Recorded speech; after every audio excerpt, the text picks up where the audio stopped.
Sementara itu aktivitas jual beli di Pasar Badung dan Kumbasari Denpasar satu minggu sebelum Hari Raya Galungan, Rabu 12 November 2025 pagi terpantau meningkat. Meski demikian, puncak kepadatan warga untuk membeli kebutuhan Hari Raya Galungan diprediksi akan terjadi pada H-2 Galungan.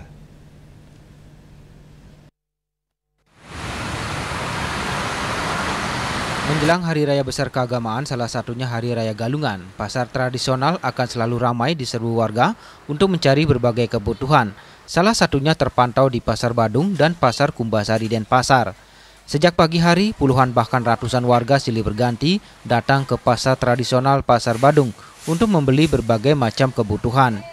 Umumnya los-los pedagang yang ramai didatangi oleh pembeli yaitu los pedagang bumbu dapur seperti cabai, bawang, dan bumbu lainnya.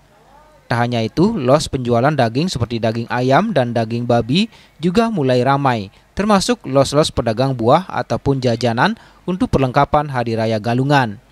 Salah satu pedagang daging ayam ditemui tim liputan mengatakan, meski sudah terlihat ramai, suasana pasar tersebut dianggap masih normal. Menurutnya puncak kepadatan transaksi jual beli di Pasar Badung diprediksi akan terjadi pada hari Minggu hingga Senin atau pada H-2 Galungan. Sama halnya pada perayaan Hari Raya Galungan sebelumnya, penjualan daging ayam juga diprediksi akan meningkat hingga 40% atau berkisar 100 kg per harinya seiring dengan meningkatnya tingkat konsumsi warga. Kalau enggak bisa 80 ya. Berarti pasti meningkat ya dari hari-hari biasanya penjualan. Meningkat dari hari-hari. Nah Bu, kalau untuk saat ini apa sudah mulai ramai apa masih belum?